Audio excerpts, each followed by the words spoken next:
Setelah sempat dakdikduk menunggu calon lawan di babak ketiga kualifikasi Piala Dunia 2026, Timnas Sepak Bola Indonesia asuhan Sinteyong harus segera menyiapkan diri menjalani laga di grup C. 5 negara yang akan dihadapi adalah Jepang, Australia, Arab Saudi, Bahrain, dan juga Cina.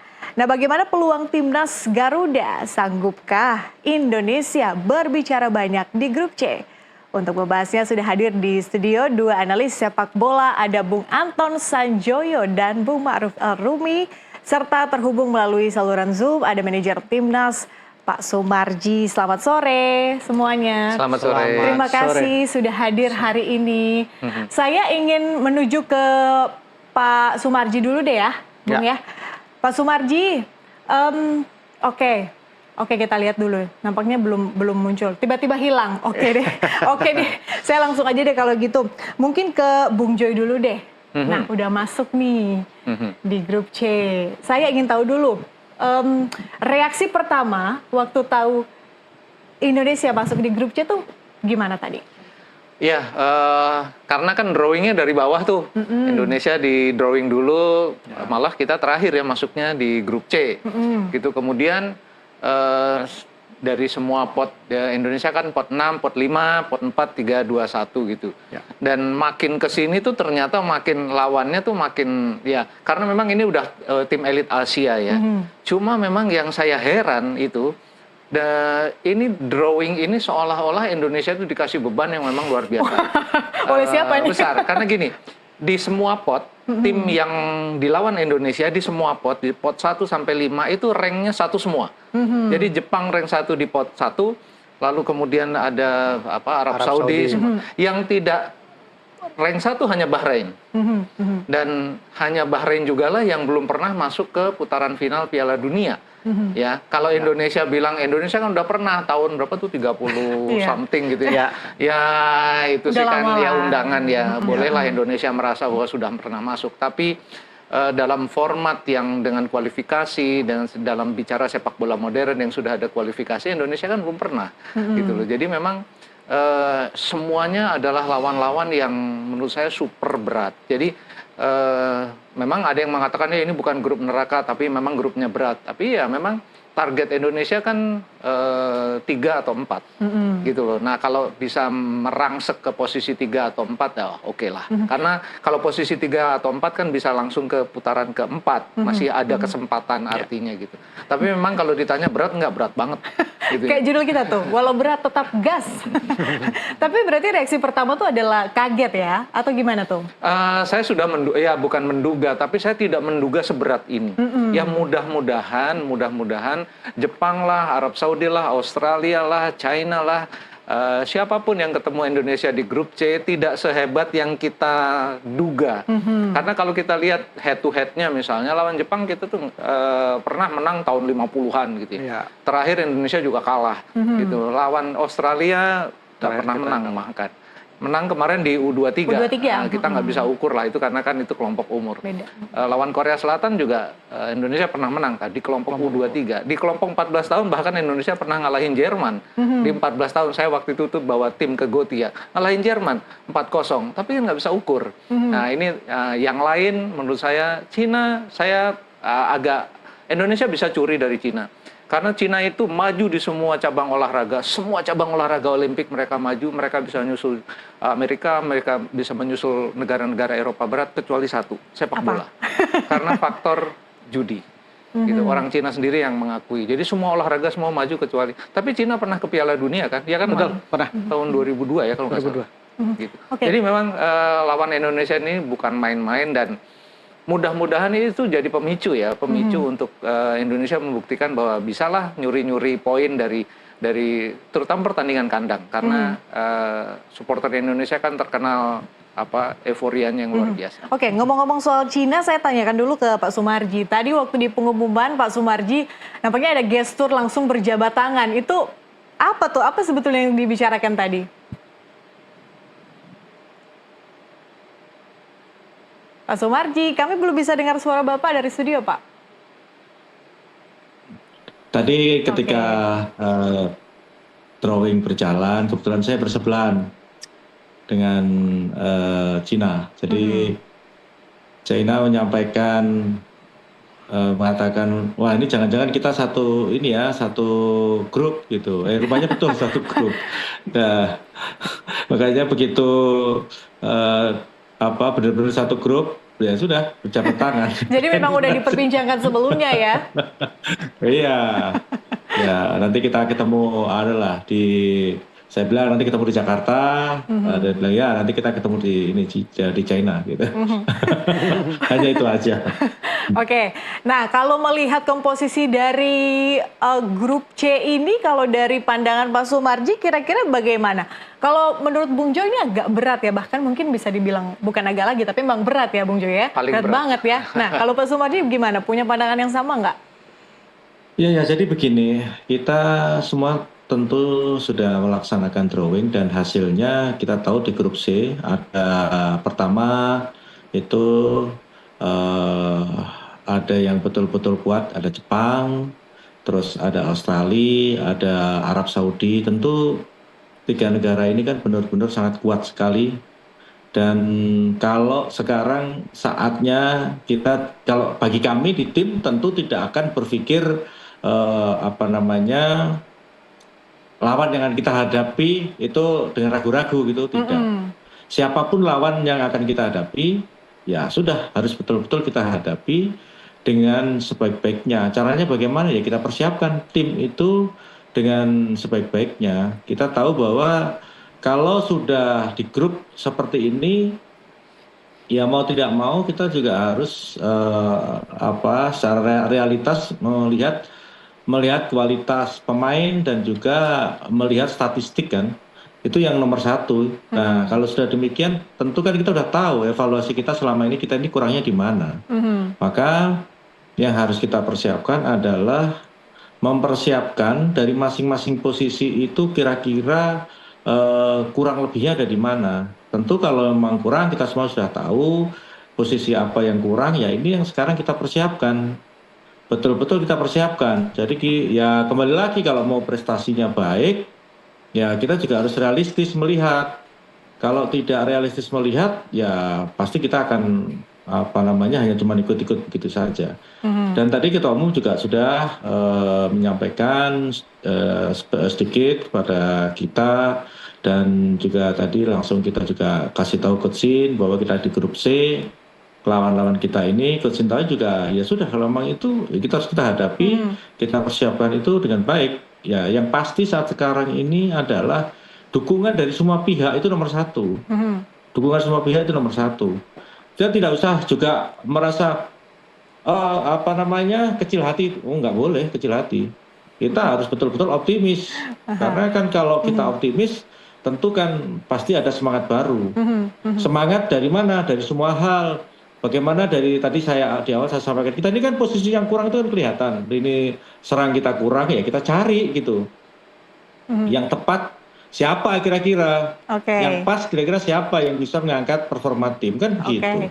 Ya. Itu yang saat sekarang ini kita fokuskan. Saya kira itu. Makanya tim redaksi NTV memberi judul topik hari ini adalah Piala Dunia walau berat tetap gas ya. Walaupun memang dilihat dari berbagai sisi memang ini memang agak-agak susah ya. Bahkan kalau Bung Joy bilang ini berat sekali. Udah harus digas, masa udah harus digas. Udah terlanjur gas terus. Oke, nah sebelum saya ke Bung Maruf, kita lihat dulu nih hasil drawing kualifikasi Piala Dunia 2016 babak ketiga berikut ini.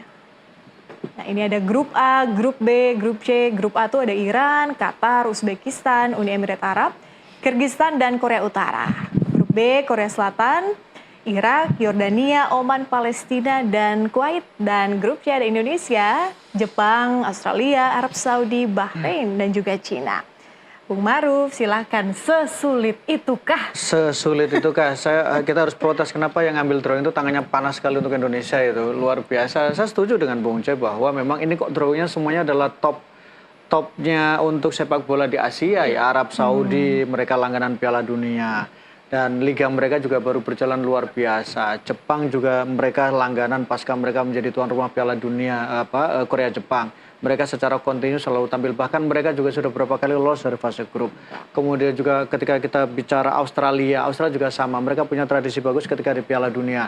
dengan kelebihan postur pemain yang mereka miliki, dengan kualitas pemain-pemain mereka yang menyebar di Eropa, menjadi salah satu reason kenapa kemudian Australia adalah tim kuat.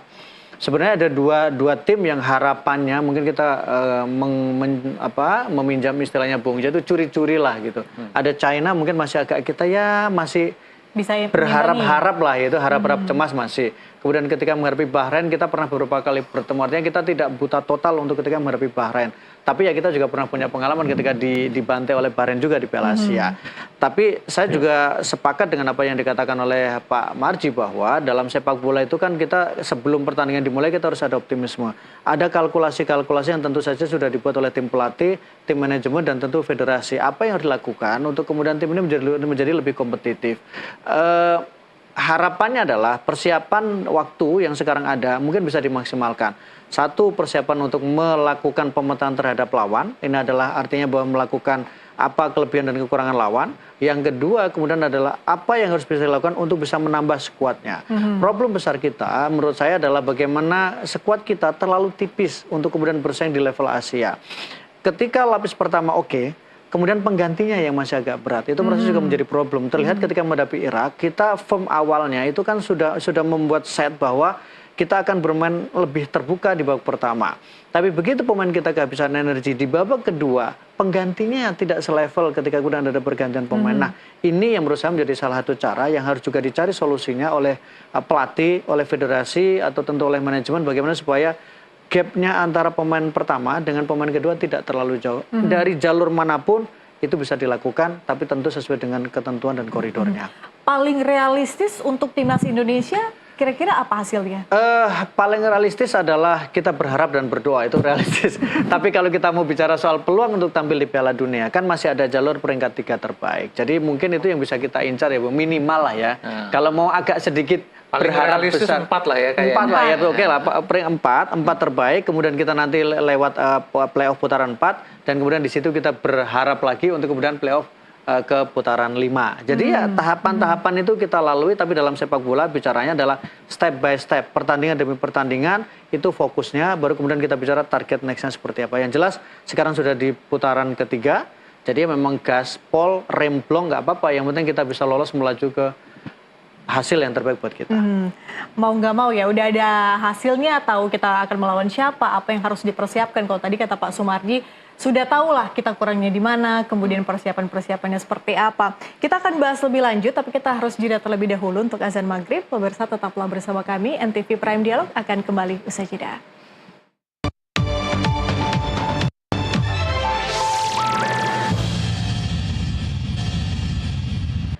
Terima kasih Anda masih bergabung di NTV Prime Dialog. Sebelum kita lanjutkan dialog, kita ikuti dulu informasi berikut ini. Ini adalah jadwal Timnas Indonesia di putaran ketiga kualifikasi Piala Dunia 2026 zona Asia. Dimulai dari 5 September ya, Kamis 5 September 2024 Indonesia akan melawan Arab Saudi. Kemudian 5 hari berselang, Selasa 10 September 2024 Indonesia akan menghadapi Australia. Selanjutnya di 10 Oktober 2024 akan melawan Bahrain. Dilanjutkan di 15 Oktober akan melawan Cina, dan 14 November 2024 akan ketemu dengan Jepang. Berlanjut di 19 November, Indonesia akan berhadapan dengan Arab Saudi. Selanjutnya di 20 Maret di 2025, Indonesia akan bertemu dengan Australia. 25 Maret 2025, Indonesia melawan Bahrain. Kemudian 5 Juni akan ketemu lagi dengan Cina, dan 10 Juni 2025 akan kembali bertemu dengan Jepang. Oke, saya ingin ke Pak Marji terlebih dahulu. Tadi di segmen sebelumnya Pak Marji bilang waktu ngobrol dengan perwakilan dari Timnas Cina ya, nanti ketemu di Jakarta kalau kata Pak Sumarji seperti itu. Jadi sebetulnya ketemunya di Jakarta, di Bung Karno, atau di Surabaya, di Bung Tomo? Jadi begini, kaitannya dengan soal venue, kita mungkin untuk yang home pertama tentu tidak bisa ya di GBK, dikarenakan kan ada kegiatan kalau tidak salah itu. Sesuai informasi yang saya terima, dari pengelola GBK ada kegiatan yang sudah terjadwal dari jauh-jauh hari. Maka PSSI menyiapkan tempat itu di GPT di Bung Tomo. Itu yang pertama. Jadi kita nanti akan lihat apakah kita akan ketemu tetap menggunakan venue GPT ataukah kita akan menggunakan GBK ketika melawan China. Nah, nanti kita lihat saja. Kepastiannya kapan tuh Pak Marji? Ya kita lihat nantilah. Kita tunggu lah Pak. Iya, Oke, karena kan memang panjang. Iya, kan nggak bisa dipungkiri juga kan itu akan berpengaruh juga dengan penonton, kemudian juga dengan secara mental juga untuk para pemain, Pak. Iya pastilah. Ya kalau kita bicara support ke timnas itu di GBK maupun di GPT di Surabaya. Antusiasnya kan sangat luar biasa itu supporter ke stadion. Jadi kalau kita mengevaluasi pertandingan-pertandingan sebelumnya ketika bertanding di GPT maupun di GBK, kan antusias dan kehadiran supporter yang memenuhi stadion itu kan sangat luar biasa. Di Surabaya juga luar biasa itu. Di Jakarta juga sama. Saya kira tidak perlu diragukan lagi antara Surabaya dan di Jakarta. Oke. Emang gitu Bung Joy? Nggak berpengaruh ya kalau misalnya kita nanti lawan kita bertandang kemudian di Surabaya, di Bung Tomo, bukan di GBK?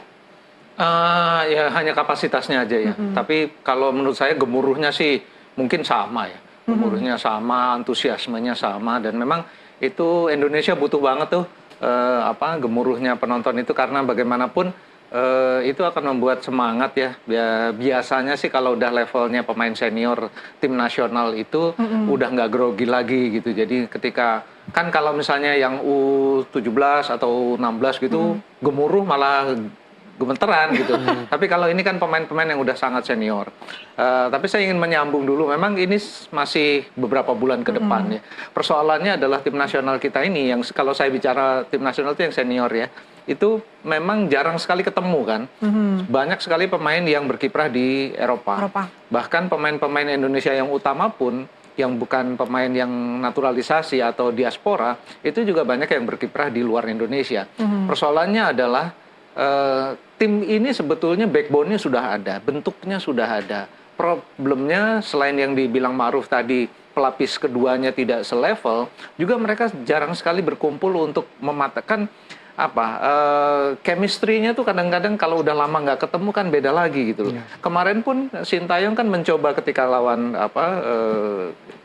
Filipina, Turkmen yang Irak. Uji coba itu dia kan masih mencoba-coba juga karena udah lama nggak ketemu pemain-pemain itu. Jadi memang pelatih sekelas Sintayong sekalipun ketika pemainnya udah lama pisah lalu ketemu lagi dicoba lagi apakah skema yang dia rencanakan tuh bisa jalan dengan walaupun orangnya sama, posisinya sama, tapi kalau dicoba lagi mungkin bisa beda lagi. Harusnya frekuensi atau kuantitas pertemuan itu seberapa banyak? Nah ini problemnya memang jangan sampai Indonesia PSSI itu mengumpulkan pemain hanya kalau ada FIFA Matchday saja. Karena itu memang kalau ada FIFA Matchday itu kan FIFA rankingnya akan terpengaruh. Tapi di luar FIFA Matchday pun menurut saya mereka harus bertanding melawan tim-tim yang levelnya mungkin lebih tinggi.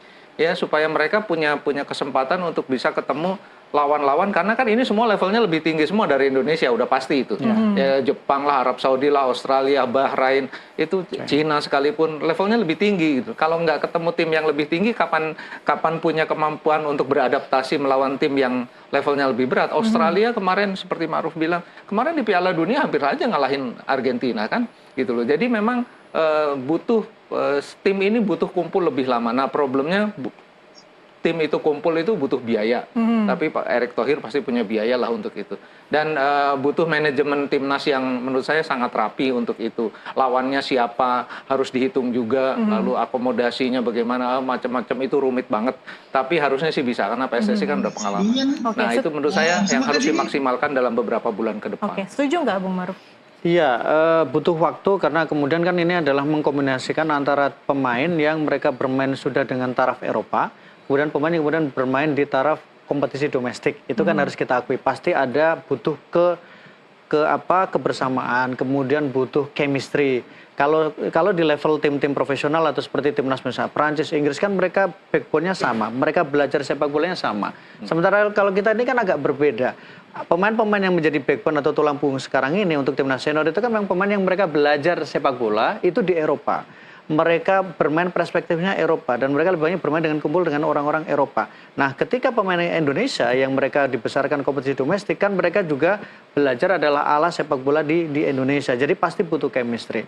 Itu pertama. Yang kedua, hanya memang ada kesulitan kalau ngumpul waktu lama. Pemain-pemain ini kan pemain yang terikat kontrak. Sangat sulit untuk kemudian memanggil mereka dalam kondisi bukan dari jadwal resmi FIFA. Itu menjadi tantangan lain lagi. Betul. Kalau biaya bisa. Kalau tempat mungkin oke, manajemen oke, tapi ketika memanggil pemain yang tidak atau kemudian di luar agenda FIFA sangat sulit karena pemain juga mereka harus bersaing di level klubnya, mereka harus juga dapat reguler bermain untuk timnya, jadi sulit untuk itu. Yang kedua yang menurut saya perlu menjadi catatan lain mungkin ketika nanti bermain di GBT adalah terkait dengan aklamatisasi cuaca. Itu juga menjadi penting. Ketika kita bicara tuan rumah, itu kan bukan hanya persoalan supporter, tapi pemain itu sudah beradaptasi dengan cuaca di negaranya asal. Nah, ketika pemain-pemain kita, mereka biasa bermain di Eropa, mereka paru-parunya paru-paru Eropa, kulitnya kulit Eropa, cuacanya cuaca Eropa. Terutama kelembaban ya. Terus tiba-tiba ke Indonesia dengan kelembaban yang luar biasa, dan di Surabaya kita tahu bagaimana tantangannya, itu kan juga butuh waktu. Sehingga ketika Bung Cem mengatakan butuh pemain-pemain itu sering kumpul, bukan hanya persoalan bagaimana kemudian memunculkan chemistry, tapi pemain-pemain kita yang bermain di Eropa itu mereka juga mulai terbiasa dengan cuaca di Indonesia yang semua negara ketika bermain di Indonesia pasti bilang panasnya minta ampun, kelembapannya tinggi, dan itu menurut saya yang butuh adaptasi. Sehingga nanti ada jalur teknis adalah berkumpul untuk kemudian chemistry secara taktik. Yang kedua adalah jalur teknis untuk bagaimana lebih bisa aklimatisasi cuaca karena Indonesia dan apalagi Surabaya itu kan panas sekali. Jadi idealnya berapa lama mereka harus ke sini untuk kalau kondisi normal itu kan kalau untuk Eropa mungkin kan pemain Eropa ketika persiapan Piala Eropa cukup 2 minggu kumpul sebelum main, 3 kali uji coba main di Eropa, kemudian di Eropa dan mereka mungkin di level junior mereka sudah ketemu. Nah, kalau kita ya pasti akan butuh waktu lebih lama dulu ketika zaman kita nggak bicara kita bicara zaman sejarah kita. Itu kan butuh waktu bahkan 1 bulan untuk kumpul TC dan sebagainya kalau di Indonesia. Nah, sekarang tentu kita mention besarnya adalah bagaimana caranya supaya pertama aklimatisasi tapi kemudian tidak mengganggu jadwal pemain-pemain mereka bermain untuk klubnya karena itu pasti akan menjadi pertentangan. Jadi federasi, manajemen timnas mungkin bisa membuat formulasi supaya dalam waktu yang sisa sekitar 2 bulan ini bisa ketemu formula yang pas, bisa memanfaatkan potensi pemain yang dimiliki supaya kita mendapatkan hasil yang terbaik. Oke, saya akan langsung tanyakan ke Pak Marji kalau gitu.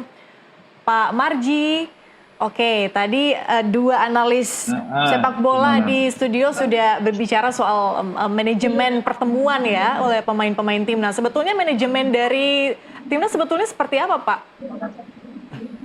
Ya, jadi kalau berkaitan dengan soal TC panjang, terus kita melakukan uji coba dan lain sebagainya, itu sebenarnya sudah masuk dalam jadwal yang ada di kita. Memang persoalan itu bukan soal biaya, bukan soal manajemennya, bukan soal itu. Persoalan mendasarnya adalah kalau timnas senior ini dalam pemanggilan di luar kalender FIFA itu pasti mendapat penolakan, baik itu dari klub yang ada di liga kita, apalagi yang di luar, sehingga itu yang menjadi problem kami selama ini. Tetapi dengan kondisi yang seperti itu, kemarin itu kami antara BTN dan Dirut LIB berserta jajarannya berkumpul bersama-sama dengan Pak Ketua Umum, Wakil Ketua Umum membicarakan ini baiknya seperti apa gitu. Sehingga kemarin pun kaitannya dengan berkumpulnya para pemain timnas senior ini ditentukan H-4 mereka baru bisa berkumpul seperti itu. Jadi kalau seperti disampaikan kita kesulitan tidak, sekali lagi 1000% di era Pak Erik ini kalau hanya cuma kaitannya dengan soal akomodasi, biaya dan lain sebagainya itu di nomor sekian kan lah. Oke, biaya nggak masalah. Persoalannya di situ, persoalannya di situ. Biaya kan memang nggak masalah, Emang Pak nggak Erick masalah. Thohir kan pasti bisa lah. Tapi Iya, itu persoalan. 4 hari loh. Gimana Bung Joy? Kenapa? 4 hari loh katanya.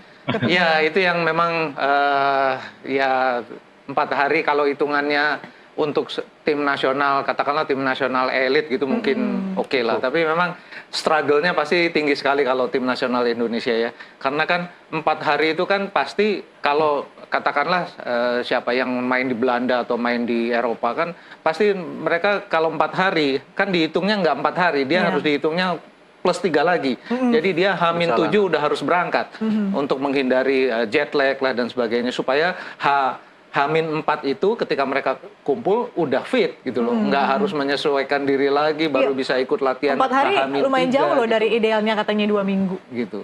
Apalagi kalau misalnya dia bermain di tim-tim yang layer kedua saja, itu kan pasti ngelepas pemain untuk 7 hari sebelum pertandingan FIFA Matchday kan mikir juga gitu loh. Pasti itu akan jadi kendala gitu loh. Kalau Sintayong bilang H-4 atau Pak Marji bilang H-4 buat pemainnya kan nggak H-4, H-7 mungkin atau H-6. Dihitung dengan perjalanan ya. Iya.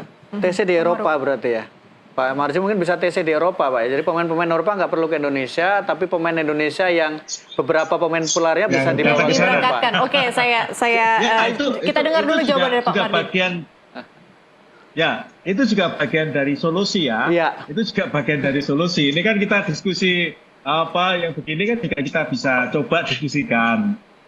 Baik itu dengan tim kepelatihan, juga dengan Pak Ketua Umum. Tentu semuanya pasti yang diskusi ini walaupun hal seperti ini kira-kira itu bisa diterima ya, saya kira Pak Ketua Umum orangnya terbuka gitu untuk masukan. Apalagi kalau Bisa katanya juga juga seperti biayanya itu. nggak masalah ya.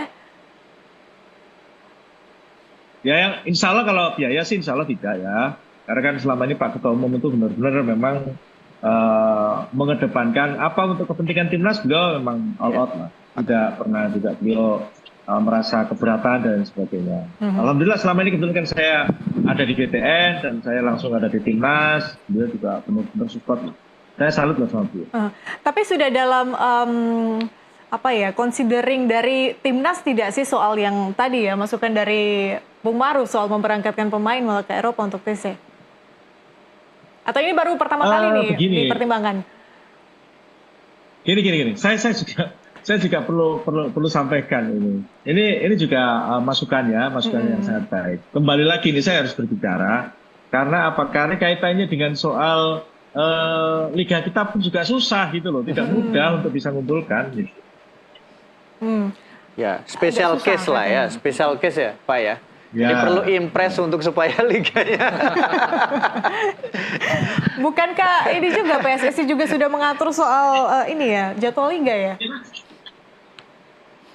Iya, kemarin kan memang sudah kita atur itu jadwalnya. Makanya tadi saya di awal saya sampaikan, kita sudah ada sinkronisasi soal jadwal. Makanya kalau ada masukan-masukan seperti ini ya, masukan kita terima, nanti kita diskusikan gitu. Karena kan memang sudah kita bicarakan antara Dirut LIB dan jajarannya bersama dengan Pak Ketua Umum dan kita dengan BTN juga, sehingga hal itu sudah menjadi catatan kita dan kesepakatan kita gitu. Intinya itu. Oke, sudah dipertimbangkan lah ya. Kita tunggu nanti tindak lanjutnya seperti apa. Kita harus jeda sejenak, pemirsa. Kami masih akan kembali usai jeda. Tetaplah bersama kami.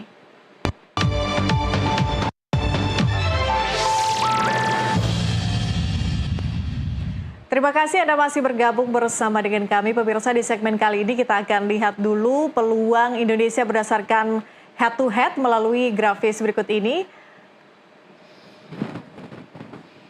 Oke, kita akan lihat dulu pertama Indonesia melawan Jepang ya di tahun 1967, 6 Agustus 21. Kemudian Indonesia kemudian bertemu lagi dengan Jepang di 11 Agustus tahun 1968. Skornya 7-0, Indonesia menang ya waktu itu ya. Kemudian 8 Agustus 1970, Jepang lawan Indonesia 4-3. 5 Agustus 1972. Jepang 0-1 melawan Indonesia, kemudian 7 Agustus 1975, Jepang 4-1 melawan Indonesia. Oke, ini terakhir.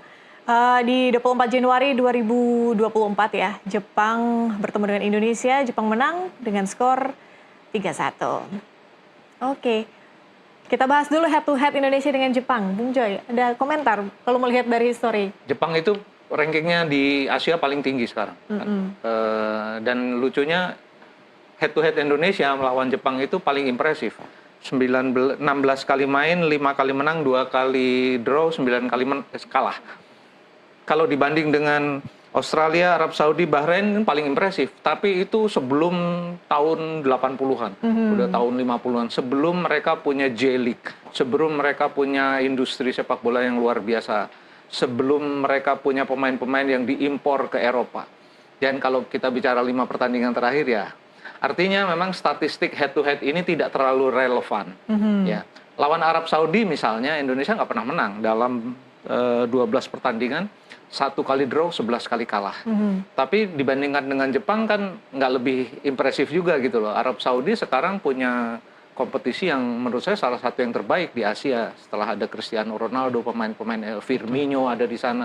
Jadi memang mereka terangkat semua. Sudah teratur. Nah, kalau kita bicara head to head memang harusnya ya dalam level 2 atau 3 tahun terakhir. Karena itu adalah gambaran tim nasional dimanapun itu kalau kita tarik 2 tahun 3 tahun is oke. Tapi kalau kita tarik lawan Jepang itu impresif sekali, 5 kali menang. Nggak ada Indonesia yang lebih dari 5 kali menang di dalam grup C ini.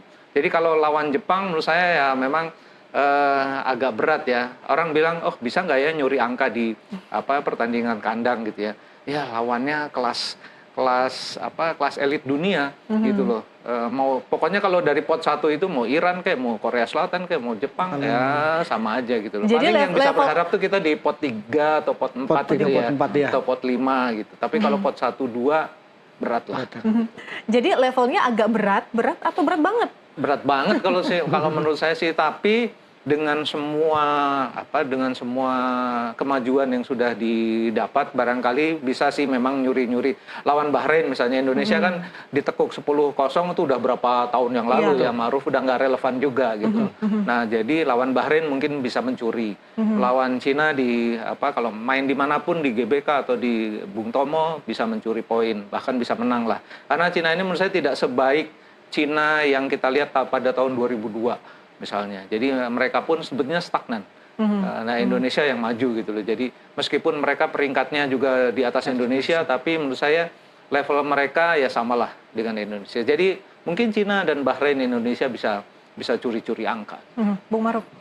Ya, Jepang dulu kan bahkan banyak cerita mengatakan Jepang itu kan dulu belajar sepak bolanya ke Indonesia, belajar mohon kompetisinya juga di Indonesia, ceritanya dulu. Tapi kemudian Jepang ternyata progresnya jauh lebih bagus, mereka kemudian timnas mereka, dan memang sekarang banyak pemain mereka yang bermain di Eropa.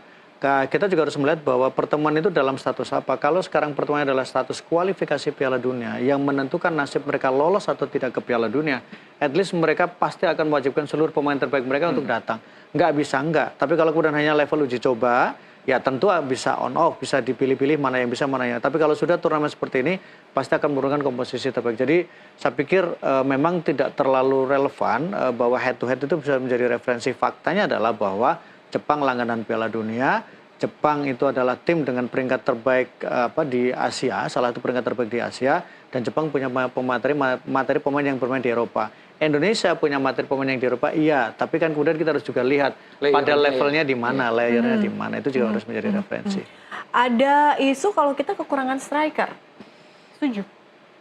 Itu isu lama, bukan hanya ketika sudah mulai ada diaspora. Zaman dulu pun ya kita bilang bahwa kita itu memang kekurangan striker. Tapi yang terlihat betul ketika di eranya Sintayong sekarang ini lebih cenderung untuk mendatangkan pemain-pemain antara pemain tengah, kemudian dengan pemain belakang. Depan sepertinya belum sepenuhnya digarap ya oleh Sintayong. Entah itu karena memang opsi yang dimiliki tidak terlalu banyak, tidak sebanyak ketika pemain tengah atau pemain belakang. Jadi memang ini menjadi isu besar. Seperti saat pertandingan menghadapi Irak, kita kan sebenarnya tidak jelek-jelek amat. Kita memang tertekan iya, tapi kemudian finishing kita tidak terlalu bagus. Kadang dalam sepak bola itu tidak selalu butuh banyak peluang, tidak selalu butuh banyak penguasaan bola. Tapi ketika kita punya seorang penyerang yang killer punch, yang kemudian bisa mematikan, maka itu akan sangat membantu kita untuk bisa keluar dari situasi-situasi sulit. Nah, sekarang ini kita belum punya penyerang yang benar-benar pure, dia adalah goal getter yang kemudian bisa menyelamatkan Indonesia dalam situasi sulit. Jadi saya sepakat dengan itu. Solusinya apa? Solusinya ada dua.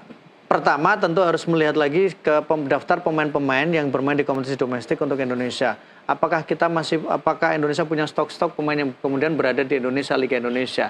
Kan ada beberapa pemain hasil naturalisasi yang belum dipanggil atau tidak sempat dipanggil Sintayong tapi kemudian flop dan tidak dipanggil lagi, atau juga pemain-pemain muda yang punya potensi. Itu bisa dilihat. Yang kedua tentu adalah belanja diaspora. Mau tidak mau kita harus belanja diaspora. Itu opsi keberapa kedua? Itu opsi kedua. Pilihan kita kan dua. Satu adalah memanfaatkan potensi lokal, kedua adalah memanfaatkan potensi diaspora yang memang pemain-pemain itu diharapkan bisa meningkatkan kualitas. Persoalannya banyak pemainnya memang masih cenderung wait and see ya. Kalau bukan dari mereka sendiri, biasanya mereka menunggu. Ketika mereka pemain bagus, maka mereka menunggu bahwa saya kira-kira dipanggil timnas Belanda nggak sih?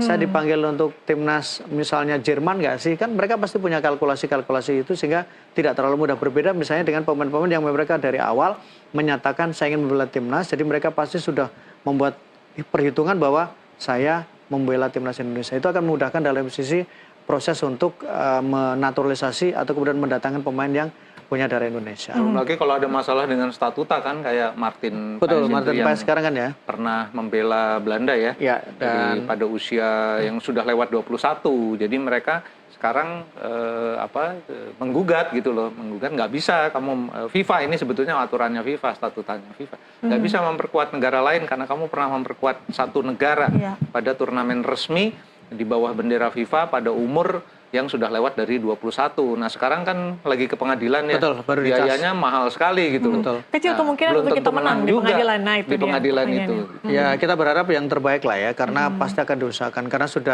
sudah kemudian berjalan dan memang kita juga penjaga gawang juga menjadi salah satu sorotan ya. Kita tidak mengatakan bahwa penjaga gawang sekarang itu tidak bagus karena dia juga dalam beberapa sequence dia juga berhasil menjadi penyelamat, entah itu penalti atau kemudian membawa Indonesia lolos melewati fase adu penalti seperti ketika di timnas Piala Asia Under 23 di kelompok umur bawah. Penyelamatan penaltinya membuat kita bisa lolos ke fase selanjutnya. Tapi dalam satu momen dengan menghadapi pemain-pemain yang punya kualitas bagus, tentu kita kalau punya opsi untuk punya penjaga gawang yang grade-nya lebih bagus ya, kenapa Dari tidak? sisi apa? Tapi khusus Postur? sebetulnya ya yang untuk striker. Kalau kita lihat misalnya Rafael Struijk di U23 atau Marcelino Ferdinand ketika tampil untuk U23 kan sebetulnya luar biasa. Iya, Lawan setuju. Jordania itu salah satu yang terbaik menurut saya di level internasional ya. Bahkan permainan mereka ketika mengalahkan Jordania itu lebih baik daripada seniornya. Flow-nya enak banget, mainnya tuh gembira banget, riang banget gitu, dan mereka bisa menciptakan gol-gol cantik. Jadi sebetulnya kemampuannya ada. Problemnya saya ini menggugat Sintayong sih, masa sih nggak bisa ngeluarin potensinya Struijk, nggak bisa Sananta, nggak bisa dikeluarin. Kamu kan pelatih yang dibayar tinggi banget gitu loh. Itu kan salah satu tugas dia untuk mengeluarkan potensinya. Entah kalau dari sisi teknis saya yakin mereka yang terbaik kok gitu loh. Tapi ini pelatih kan harus punya kemampuan untuk meningkatkan kualitas pemain, nggak cuma ngerekrut ini bagus kemudian stagnan. Pelatih yang bagus kan membuat pemain biasa-biasa saja menjadi pemain yang luar biasa. Dan menurut saya potensinya Marcelino misalnya, Struijk, Ramadan Sananta, you name it lah. Semuanya yang di tim Indonesia sekarang itu menurut saya yang terbaik gitu loh. Kalau memang masih ada ya harus dicari kata Ma'ruf tadi, karena memang mungkin ada pemain yang kalau nggak dipanggil kelihatan kelihatan flop gitu ya atau gagal gitu. Tapi kalau dia dikasih kesempatan bermain, siapa tahu dia akan muncul lagi kemampuannya. Harusnya Jadi, memanfaatkan potensi yang ada gitu ya. Ya udah pasti, dan dia kan dibayar mahal Sintayong untuk itu gitu loh. Kalau cuma Rafael Struijk menjadi level 1 kemudian tetap level 1 ketika sudah dipanggil ya bukan pelatih kelas dunia lah menurut saya. Dia harus naik menjadi level 2, level 3 bahkan. Oke, saya ingin tanyakan mungkin kekurangan-kekurangan itu dia harus pelajari dan lalu dia latih apanya, terutama finishing touch. Ya, gitu. Jangan terlalu dalam. Kita akan bahas soal Sintayong di segmen berikutnya. Pemirsa tetaplah bersama kami segera kembali usai jeda.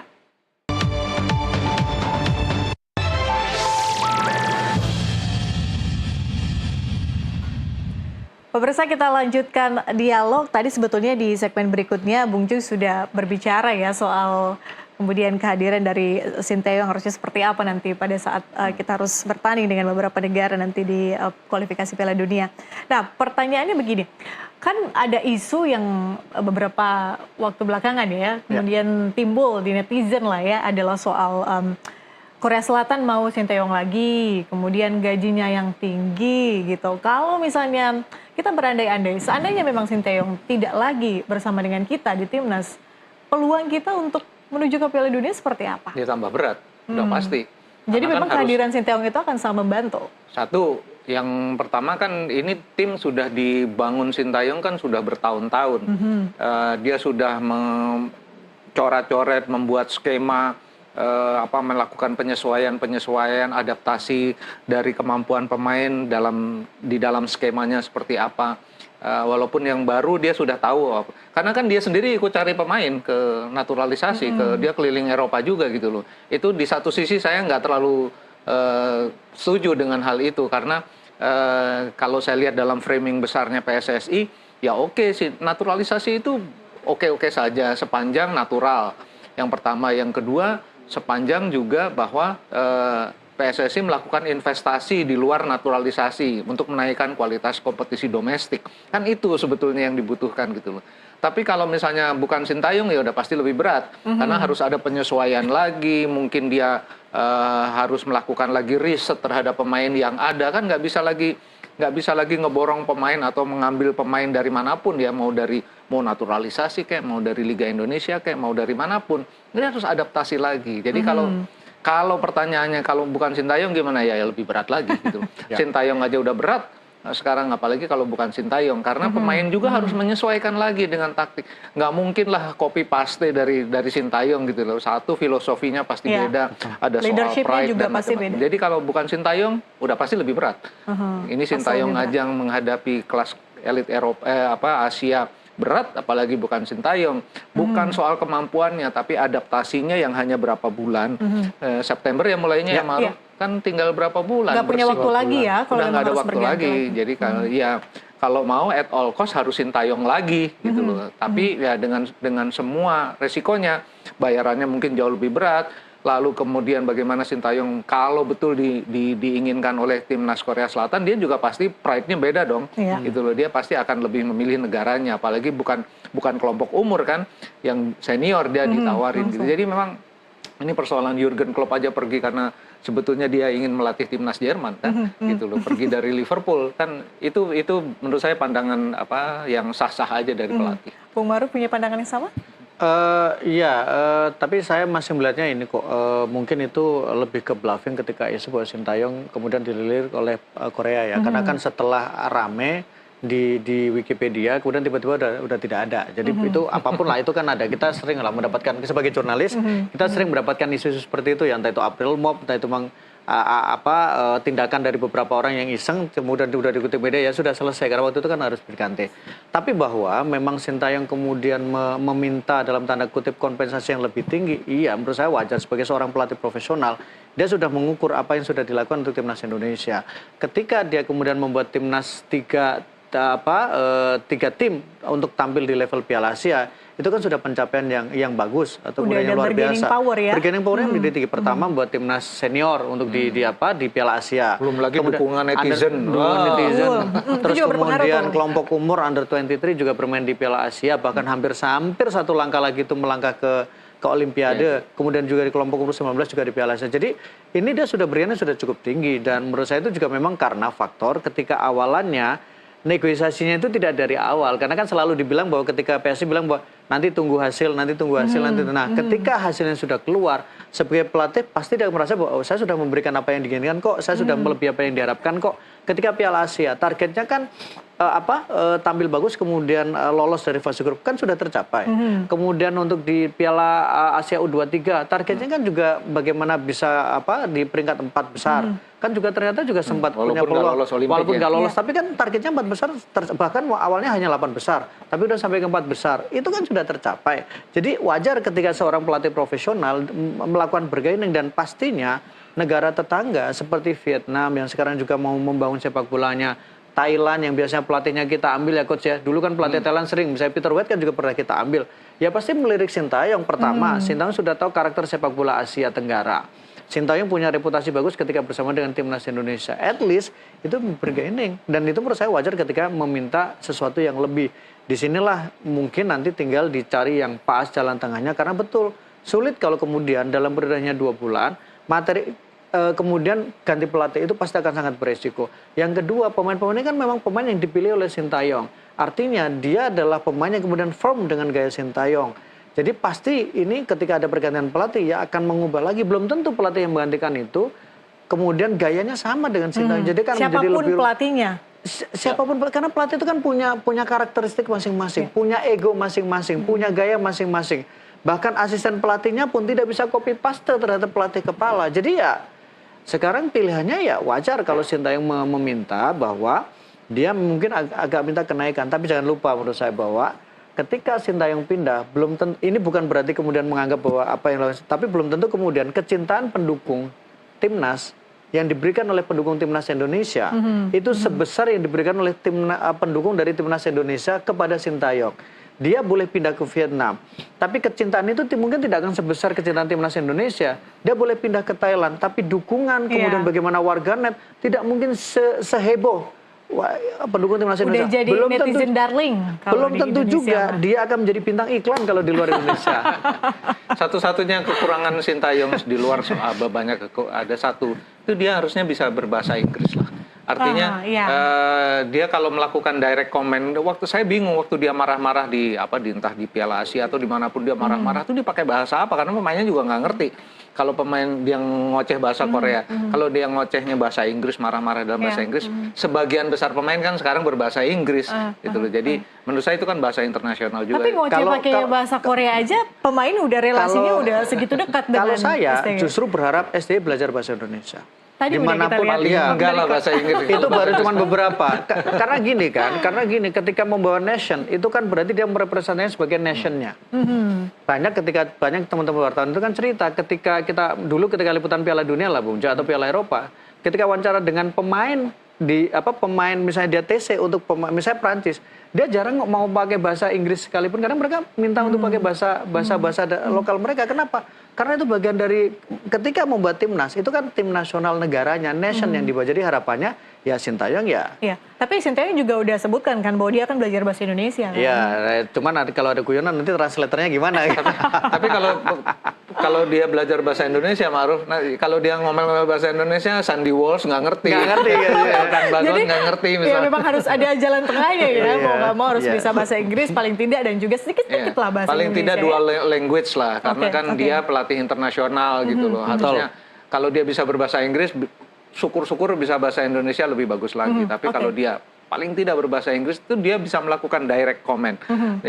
Hei kamu salah, hei kamu harusnya ini, harus kamu nggak pakai bahasa Korea gitu. Itu aja. Terakhir Bung Joy, Bung Ma'ruf, waktu kita sudah habis, tapi saya ingin ada konklusi di sini. Bung Joy melihat persiapan kita harus seperti apa, kemudian apa yang harus benar-benar kita perhatikan untuk timnas kita dan bagaimana peluang kita nanti? Kalau persiapan saya sungguh khawatir memang, karena kan dengan banyaknya pemain diaspora yang tampil di kompetisi-kompetisi Eropa agak sulit mengumpulkan mereka. Jelas kalau bukan FIFA Matchday, tim tidak akan lepaskan gitu loh. Jangankan tim Eropa, tim Indonesia pun tidak akan lepaskan. Kalau bicara peluang, Indonesia punya 5 pertandingan kandang. Itu yang harus dimanfaatkan. Memang agak berat ya kalau lawannya Arab Saudi, Australia atau Jepang. Tapi kalau lawan Bahrain atau Cina mungkin bisa menang. Tidak berharap banyak untuk permainan pertandingan tandang. Tapi ya ini kan sepak bola, gitu loh. Bisa aja curi-curi juga. Cuma memang kalau menaruh harapan terlalu tinggi, kalau saya sih posisi misalnya bisa tembus posisi 4 udah bagus banget. Itu udah menurut saya paling realistis lah. Paling realistis posisi 4, Bung Ma'ruf. Ya, manfaatkan 3 token yang kita miliki. Token pertama adalah lewat jalur normal dengan peringkat 1, 2, dan kemudian token selanjutnya adalah mungkin lewat putaran keempat atau playoff putaran keempat. Token ketiga gunakan untuk putaran kelima. Jadi token-token itu kalau bisa kita pakai dan harapannya tetap kita berharap mendapatkan hasil yang terbaik.